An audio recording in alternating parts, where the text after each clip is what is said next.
विवाह के कुछ दिन पश्चात मीरा अपने नित्य कर्म में लग गई।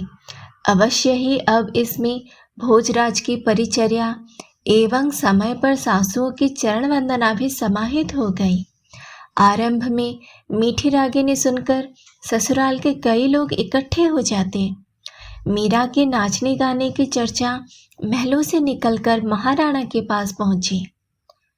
यूं तो बेननी को नाचने गाने को कहे तो कहती है कि मुझे नहीं आता, और उस पीतल की मूरत के सामने साधुनियों की तरह घुंघरू बांधकर ताले बजाती हुई थिरक थिरक करके नाचती है।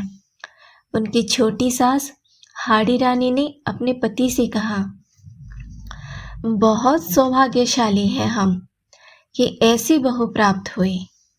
महाराणा ने कहा, वह हमें नहीं, तीनों लोगों के स्वामी को रिझाने के लिए नाचती गाती है।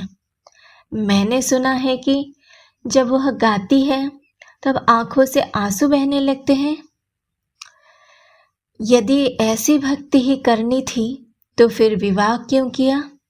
महाराणा ने कहा, सुना है मैंने मेड़ते में कि बीननी ने विवाह के लिए मना किया था, पर जवाई सा नहीं माने। माता पिता से बेटी अधिक क्या कहती? तब यह तो भक्ति करेगी, और महाराज कुमार, वे तो सेंत मेंत में बलि के बकरे बन गए। बलि के बकरे की क्या बात है इसमें? यदि कुमार में थोड़ी सी भी बुद्धि होगी तो वे बीननी से शिक्षा लेंगे। बीननी से महाराज कुमार शिक्षा लेंगे? यह क्या फरमा रहे हैं आप? शिक्षा देने वाले और कोई नहीं बचे दुनिया में? अच्छा जीवन बिगाड़ा बालक का। महाराणा ने कहा, क्या व्यर्थ की बात कर रही हो हाड़ी जी?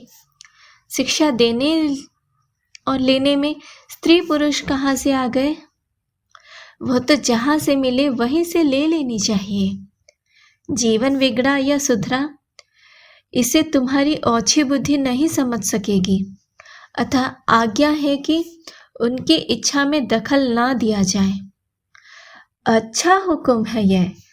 अब तक बहुएं सास की आज्ञा में रहती थी, ससुराल की कुल रीतियों का पालन करती थी, और अब सासुओं को बहू की इच्छा अनुसार चलना पड़ेगा। चुप भी रहो। बुद्धिहीनों को सब बात उल्टी ही सुनाई देती है। हुकूमत करने जितनी बुद्धि तो पहले जुटा लो। दीवान जी चिढ़कर बाहर पधार गए। मीरा और भोजराज अपने कक्ष में बैठकर बातचीत कर रहे थे। भोजराज ने पूछा, सुना है आपने योग की शिक्षा भी ली है। भक्ति और योग में कौन श्रेष्ठ है?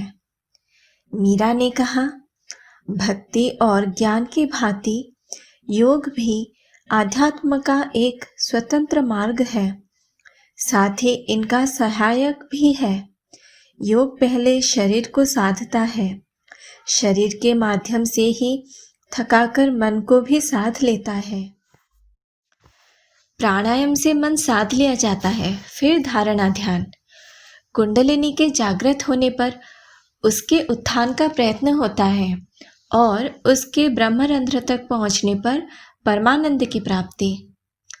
इस कुंडलिनी के विषय में भी सुना है मैंने। उसका उत्थान और परमानंद की प्राप्ति का अनुभव आपको हुआ?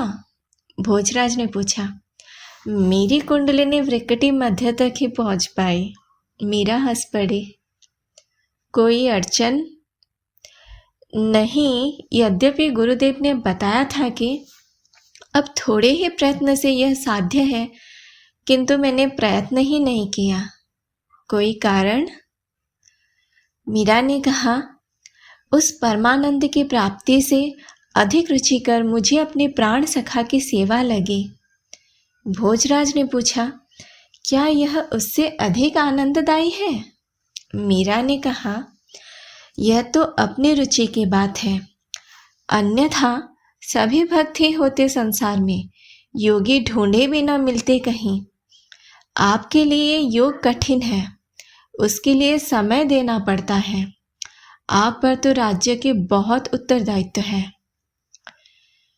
एक बात निवेदन करूं? पर इसके साथ ही साथ अपराध की क्षमा भी चाहता हूँ। मीरा उनकी बात सुनकर हंस दी। यह तो न्यायाधीश की बात नहीं है।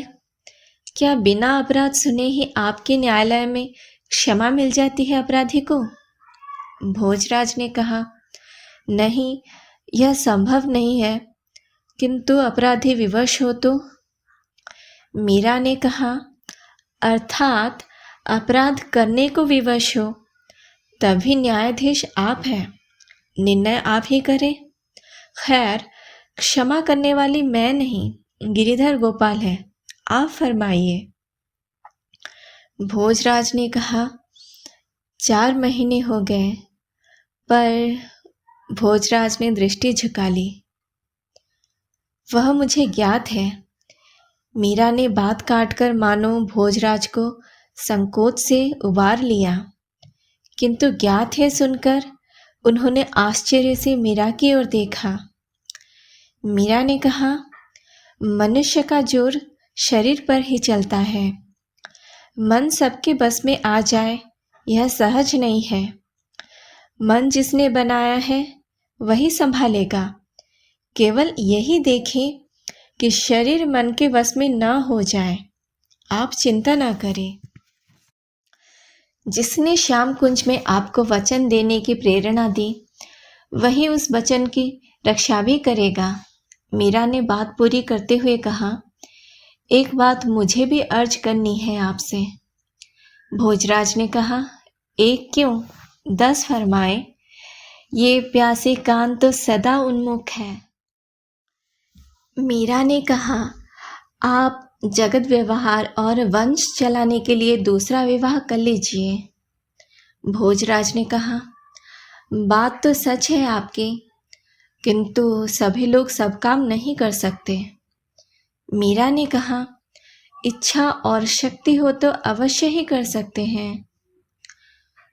भोजराज ने कहा, उस दिन श्याम कुंज में ही इच्छा इन चरणों की चेरी बन गई थी और शक्ति सदा इच्छा की अनुगामिनी रही है। इन बातों में क्या रखा है? यदि इनमें थोड़ा भी दम होता तो रूप और यौवन का यह कल्पवृक्ष मेदपाट के युवराज को छोड़कर पीतल की इस मूरत पर न्योछावर नहीं होता और भोज शक्ति और इच्छा का दमन कर इन चरणों का चाकर बनने में गौरव नहीं मानता।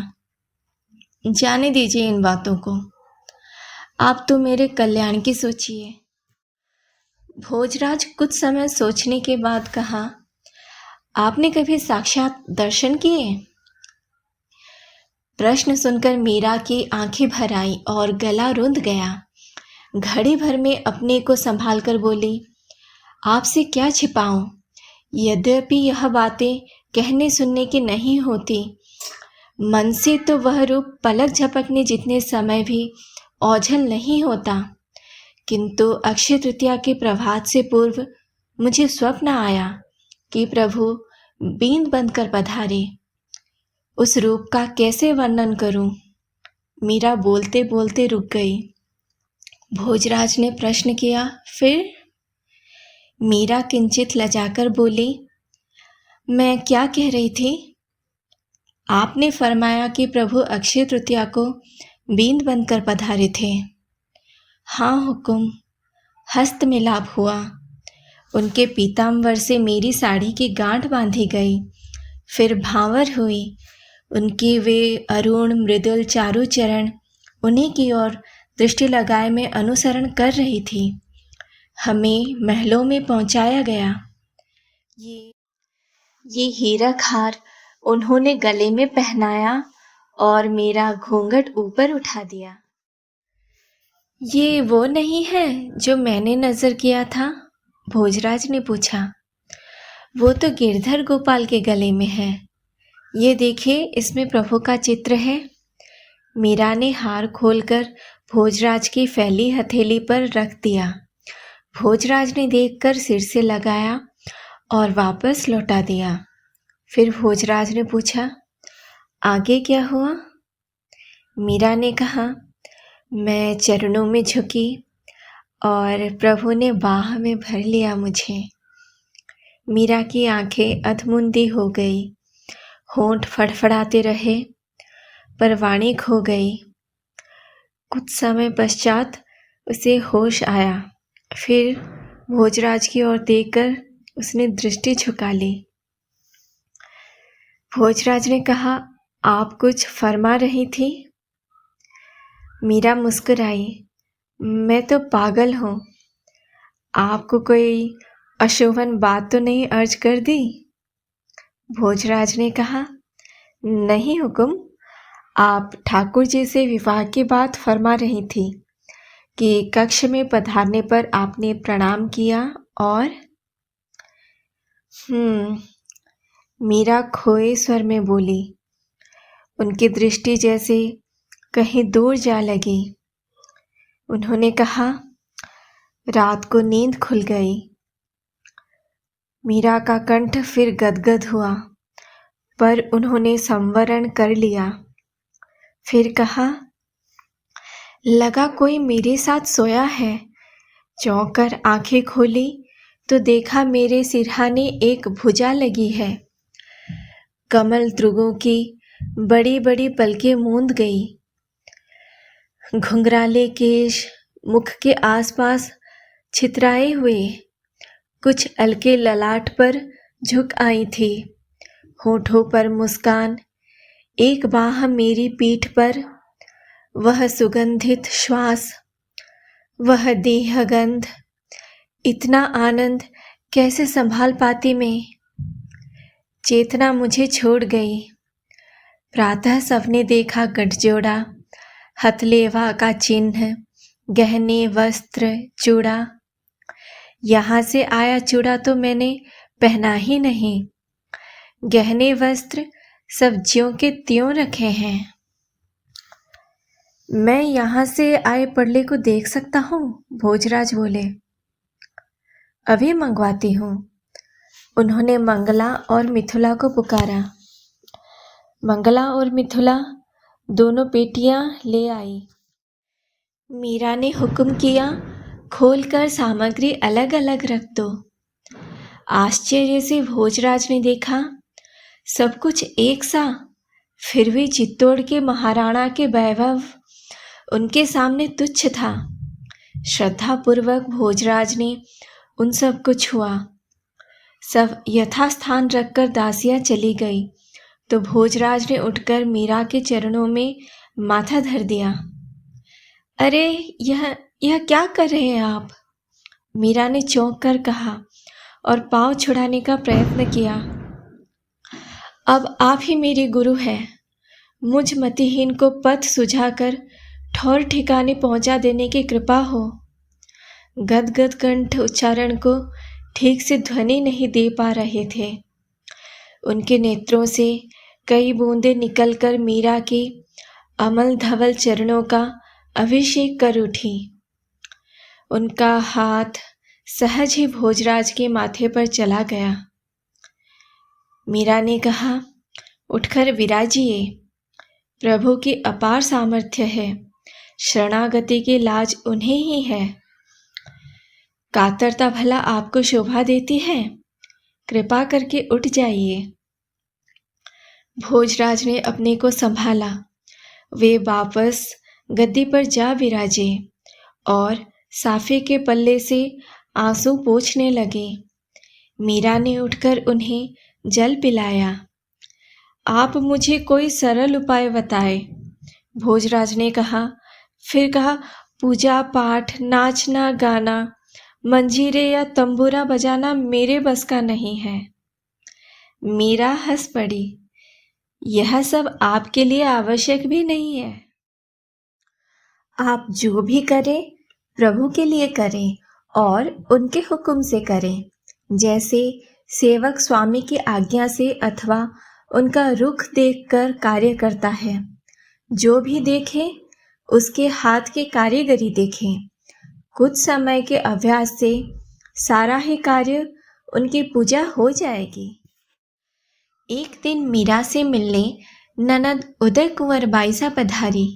मीरा ने खड़ी होकर हंसते हुए कहा, ओहो, यह पश्चिम से आज सूर्य कैसे निकल आया भला?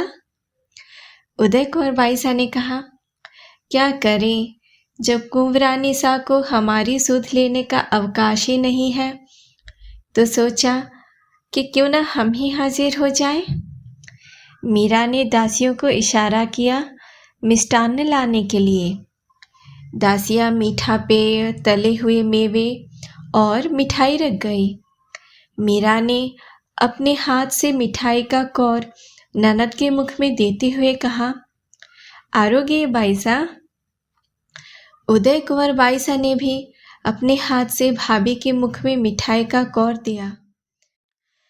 उन्होंने मीरा से कहा, मेरी तो यही समझ में नहीं आता भाभी सा कि पीतल की मूरत से आपका मन कैसे लग जाता है और बोलते चालते मनुष्यों से आप दूर दूर रहती है। क्या मेरे भाई कुरूप है? वे आपको नहीं सुहाए? क्यों आप इतना अलग थलग रहती है? उनका जी कितना दुखता होगा, आप क्यों नहीं सोचती? क्यों नहीं देखती कि उनका मुख कैसा श्रीहीन हो गया है? कितने गंभीर रहने लगे हैं वे। ऐसा क्यों करती है भाभी सा आप इतनी पढ़ी लिखी समझदार होकर ऐसा क्यों करती हैं? मीरा ने गंभीर होकर कहा, मैंने आपके दादो सा को पहले ही अर्ज कर दी है कि आप दूसरा विवाह कर लीजिए। आपसे भी अर्ज कर रही हूँ कि अन्नदाता हुक्म से निवेदन करके उनका दूसरा विवाह करवा दीजिए। अपनी समझ से मैं किसी को अप्रसन्न नहीं करना चाहती, पर जब बात अपने वश से बाहर हो जाए तब क्या हो? यह सब सुनकर उदय कुंवर बाईसा आश्चर्य से कुछ देर उनका मुख देखती रही। फिर बोली, दूसरा विवाह करा दो? यह कहना बहुत सरल है भाभी सा। जब सौत की भाला छाती में चुभ जाएगी ना, तब मालूम होगा कि सौत क्या होती है। जब आप कहती है कि आपके पति ठाकुर जी है, तो फिर बाबजी हुक्म आपके क्या लगते हैं? क्यों भावर ली उनके साथ? क्यों आई उनके साथ आप यहाँ? ब्याह करके ठाकुर जी के साथ ही क्यों न चली गई आप? यहाँ चित्तौड़ क्यों चली आई? क्या उस पीतल की मूरत से भी मेरे भाई गए बीते हैं? क्या कमी है उनमें? मीरा बोली, हाँ, कैसे बताऊं मैं इन्हें, जो अपने भाई के रूप की प्रशंसा से बावली हो रही है कि श्याम सुंदर के रूप सागर के एक बूंद से यह सारा संसार त्रिलोक सुंदरता पाता है। उस सागर को देखे बिना उसकी कल्पना कैसे हो सकती है? और यदि कोई देख ले तो क्या कहेगा, कैसे कहेगा? मीरा को अचेतन होते देखकर उदय कुंवर बाईसा घबरा गई। उन्होंने समीप सर रखकर भाभी का सिर गोद में ले लिया। क्या हुआ भाभी सा? क्या हो गया आपको? मंगला बाहर से दौड़ आई। आप चिंता न करिए हुकुम, जब ठाकुर जी इनकी आंखों के सामने पधारते हैं तब बाईसा ऐसे ही अचेत हो जाती है। उदय कुंवर बाईसा कुछ क्षण देखती रही, फिर अपनी दासियों के साथ चली गई। तो दोस्तों, मिलते हैं अगले वीडियो में, जिसमें मैं आपको आगे क्या हुआ बताऊंगी। If you like this video, then like and subscribe to my channel and press the bell icon to get the notification as soon as a new video is posted.